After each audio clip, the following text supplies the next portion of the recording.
practice because it's a very big document and released by the ICMR. So I'll just give headlines and then try to explain wherever it is needed. So what is a good laboratory practice? So it's a set of principles that define the quality of the system concerned with laboratory studies which are involved in planning, performing, monitoring, recording, and archiving of the results before reporting them. So implementation of all this principle, this set of principles for a clinical purpose, for a patient wise, whether it is research or for a treatment wise, so is called good clinical practice. So why there is need of good laboratory practice? I've already given you one example in the beginning only, but it started in 1970s in USA when many pharma companies or submitted questionable reports with respect to toxicities of these drugs. And when FDA inquired the labs and investigated them, they found that much of the data generated either on the wrong instruments or inaccurately maintained instruments, or the system, there was no system to do such kind of testing.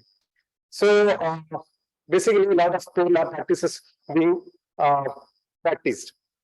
So it formed the guidelines in 1978 in December.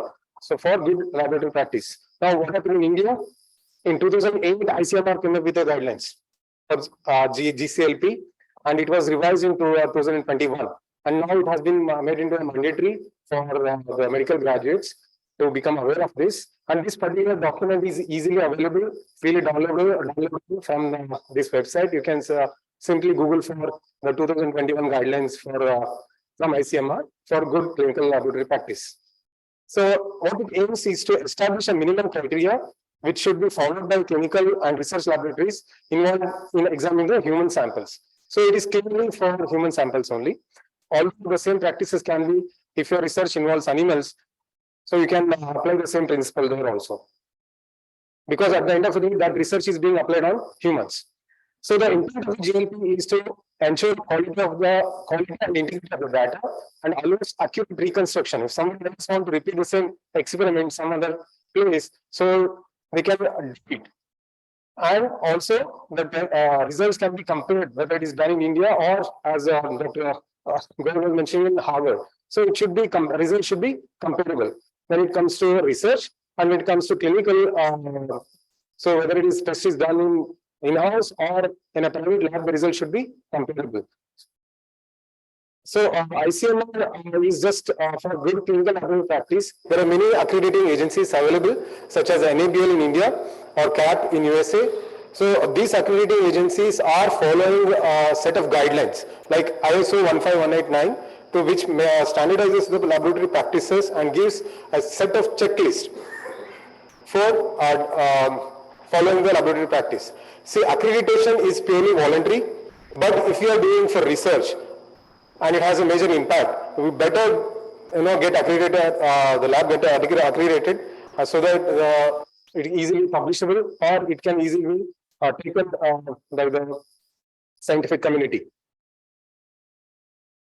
So I was told you it's a 72-page document and with a lot of technical terms. So I'll just try to distill it in a few categories. So the GCLP mainly consists of the infrastructure, the facility.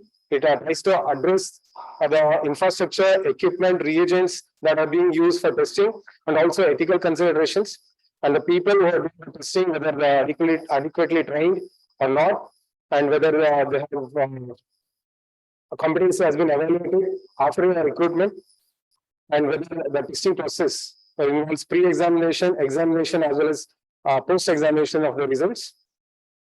It involves risk management and documents, the integrity of the document and the safety of the document, and including the confidentiality. So mainly all these guidelines fall into these categories. So I'll take up one by one. I'm giving the most important points and try to highlight them. So infrastructure is nothing but the place where the lab is set. The place is there where the lab is working. So it should have adequate space, and they should have restricted access. So in case of the recent pandemic, the labs got much attention. So the biosafety level, everything was made publicly public awareness was much more better. So there should be separate designated areas depending on what test is being done.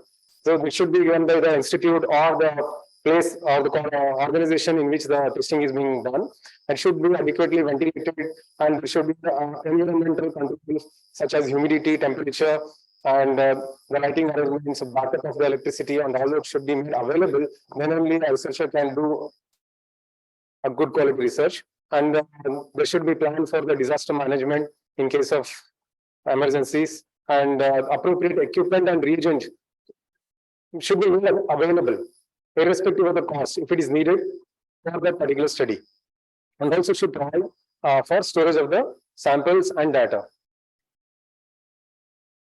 So no lab is functional without the people who are actually working in it, and the people can be categorized into these three categories. So laboratory director, in this particular case, it can be a principal investigator, or a person who is in charge of the lab, or the head of the department, or even the head of the institute. So, and the quality manager. So what is the role of this laboratory director? He basically performs he is the principal responsible person for setting up an organization and also to support the quality plan.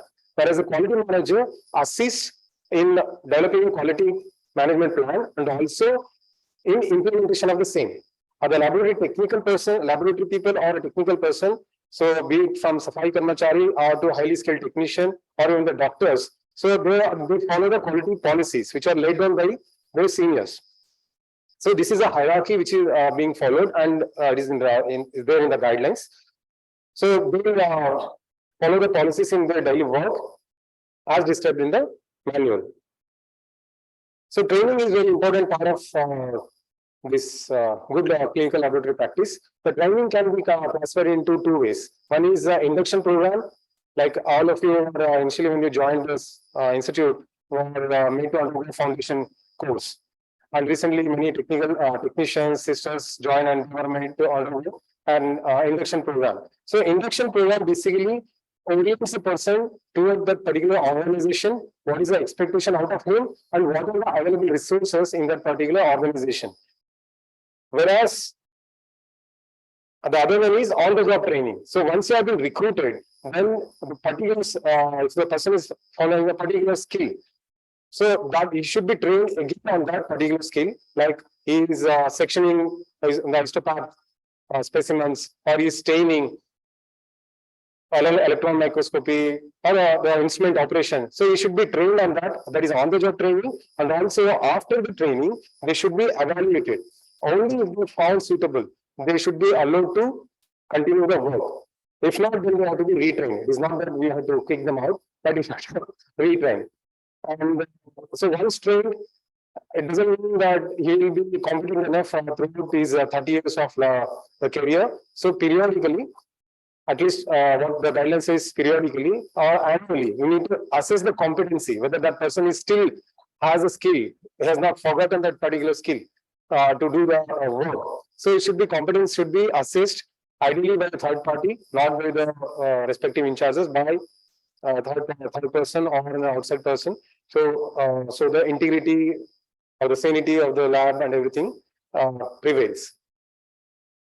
So coming to the equipment, another important part of the lab, the equipment, it need not always be a high-end equipment. A simple glucometer, which is being used bedside, or a thermometer is enough, but that should be maintained in an optimal condition.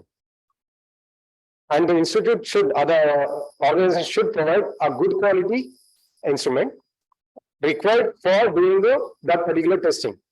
And when installation or taking that equipment, it should be qualified, like whether it is meeting the installation qualifications, like the space provided, whether it is appropriate for that instrument or not. It is not that you have money and you be the biggest possible instrument. If you don't have the space for it, then there is no use. So, and then operational qualification. So, whether it is able to claim, it's claiming.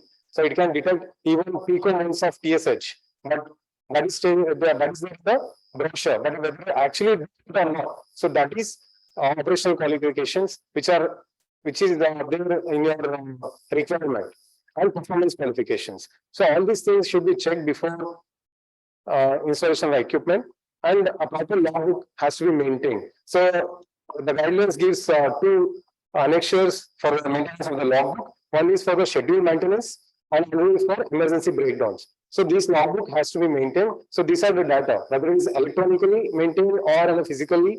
So the logbook has to be maintained, and upon inspection, these should be made available. All the equipment should undergo regular preventive maintenance, calibration, and verification. So that depends whether what kind of equipment we are talking about. Like a magnifying glass, it belongs to group A because it is not actually quantifying anything. So you just have to see whether it is doing the work or not. So a proper functioning can be evaluated. But if the equipment is quantifying something, like in clinical chemistry analyzers, if it is giving creatinine values, so we have to check, calibrate it properly, and maintain it. So whenever the quantity variables are there, we need to calibrate it and also do maintenance checks.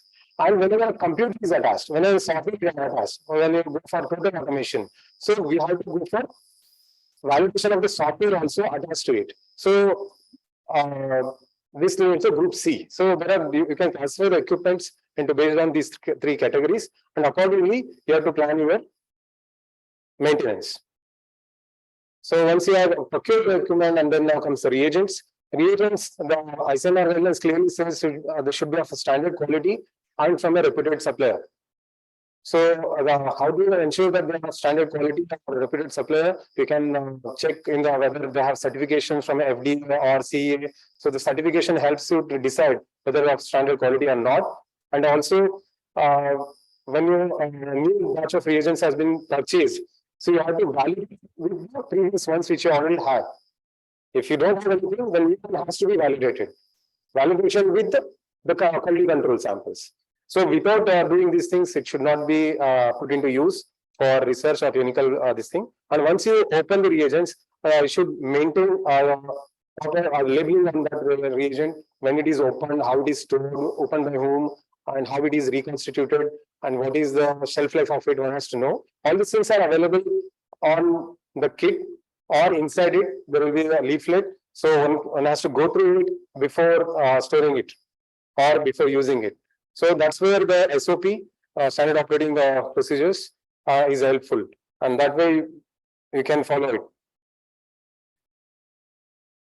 And it should, all the reagent consumables and stains, etc., should be stored as recommended by the manufacturer. So there is no point if you buy from a very good supplier and a high quality reagent, and if you are storing it at room temperature, while it has to be stored in a refrigerator at 4 to 6 degrees. So you should follow the manufacturer instructions. Now, after that comes the testing of samples. The testing of samples can be divided into various phases. So pre-analytical phase, analytical phase, and post-analytical phase. The pre-analytical phase constitutes before analysis of that particular sample. So it includes the preparation of the patient, giving proper instruction, whether fasting is to be there or not, a contrast agent has been given or not, whether a particular provocating agent is given or not. So all the proper information and preparation of the patient is important, and also the person who is taking the sample, he should be educated on how to take the sample and how to transport it. So all this can be made available through SOPs, and that can be provided even to the patient as well as the person who is collecting the sample. So it is not just the collection, it is also the transportation, which is very important. Many times the sample origin, if you are doing a collaborative study, sample is originating in some other place, some other state, and coming to some other state. So all those things needs to be accounted before actually interpreting the data. And irrespective of whether it is infectious or not, all the clinical samples need to be treated as infectious, and universal precautions have to be followed. And when it comes to analytical phase, again, before doing actual testing, one has to check whether the machine and the measurement range is according to your need, and then only you have to proceed with quality control testing, and only after the passage of the quality control testing, then we have to go for other depending on the patient samples. So the report of patient sample, which is not that whatever you get from machine or whatever 1% reports, it should be properly validated. It should be properly checked with the quality control results, with another blinded verification, or with clinical history, and in the patient's own previous report, like albeit of 4.2 milligrams today, and yesterday it was like 1.2, or the vice versa. It cannot happen unless there is massive loss. So then we have to check. That is called delta checking, and also we have to correlate with the other lab parameters. So before releasing the report, and the report shall have these, at least these headings in the report. So this is the Annexure 5 of the same guidelines, and it says these are the including lab number, if there are any name, any unique ID, whether referral, and all those things. So this is available, and minimum of these headings should be there in the report, and this thing properly archived also. So the safety aspect of the data and as well as the research was already told by Dr. Amit Goel in a way. But in a laboratory, safety involves not only the person but also the environment in his working. So the protection has to be given for both, because infrastructure is also very important. And so for that there should be proper safety manual, and that should be developed for their own institute or its own lab. It is not like copied from somewhere else. So it should properly adapt to our needs, and if wherever required, the local and national regulations should be adopted, like disposable of waste. It is not that I follow some guidelines in my lab, I made my own SOP. No, you have to follow the guidelines given by the authorities. So we have to adapt and follow a particular safety manual. So I'm just giving how to classify the microorganisms based on the infectivity and what are the biosafety levels that one needs to follow. This is a part of the documents, and they're classified into 4 groups. So whether it is infective, it's a high risk to an individual, or to the community, or to both. Based on that, they have classified any infective organism into 4 groups. And based on these 4 groups, so the highest one is risk for group, which is infective, highly infective for the individual and also for the community. So maybe COVID, we can take it on group 4. So accordingly, the biosafety level should be maintained in the lab. So again, that is being classified into 4 levels, and depending on whether the isolation of the lab, ventilation, how access is controlled, whether autoclave is required or not. So all these things are mentioned in various things. If you can see the column number 4, so most of the categories is S. So you need to have biosafety cabinets, you need to have double entry, sealable room, and all those things.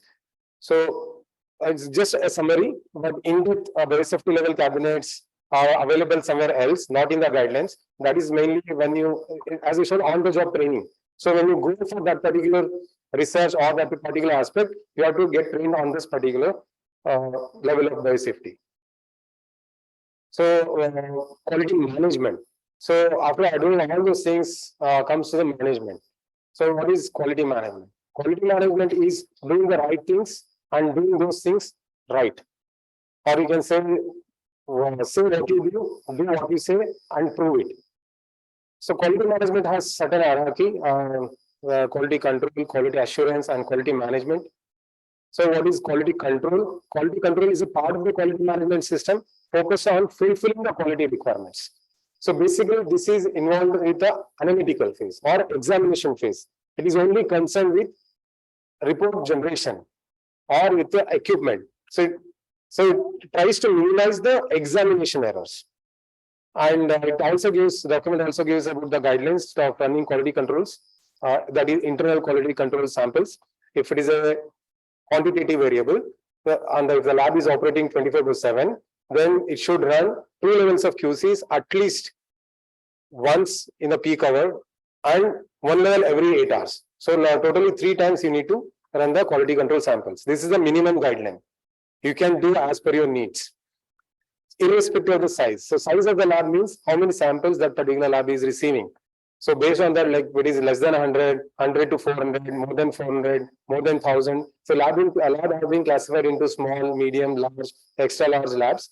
But irrespective, this minimum criteria has to be followed. And this particular chart that is being shown is a Levy chart. And here the red mark is there. So that is 1 3S violation. The one value is more than 3 standard deviation.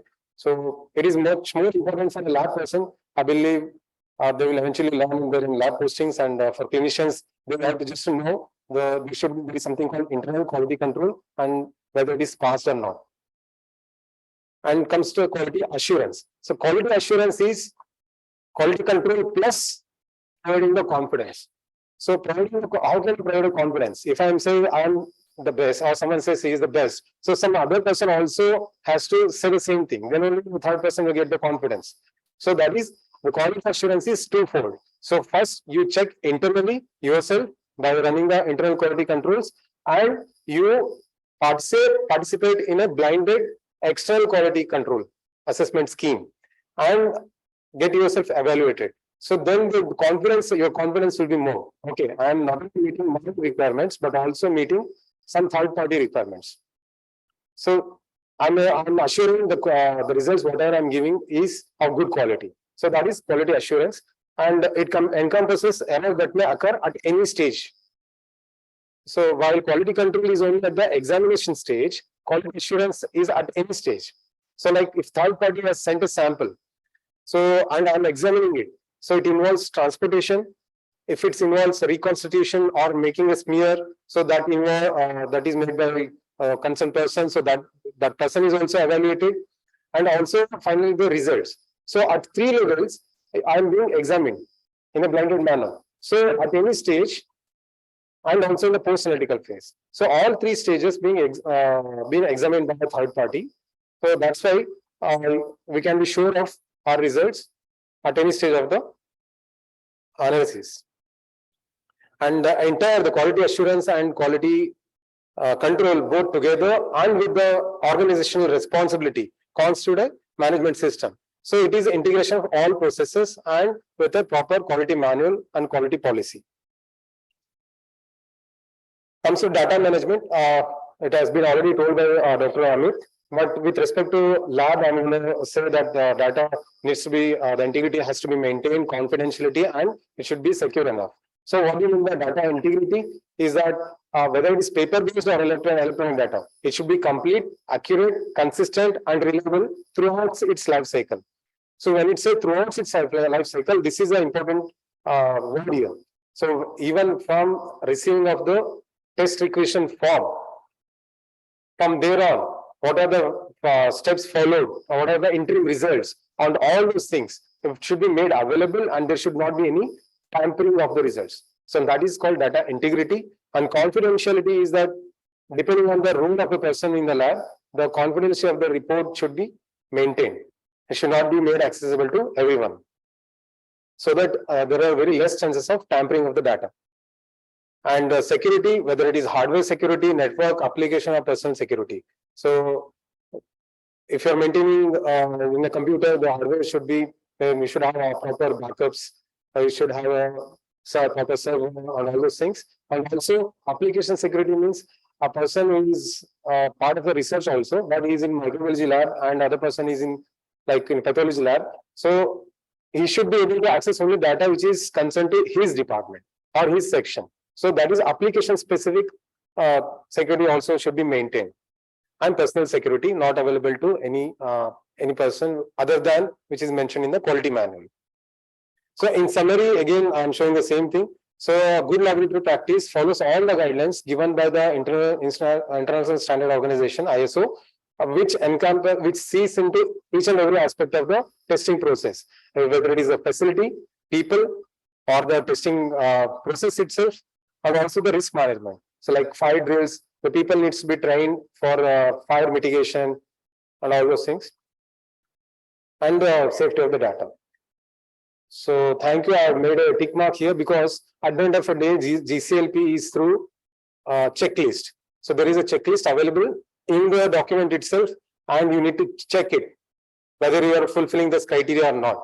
So I believe as an introduction, I have given all the tick marks. So I have given a tick mark here, but yeah.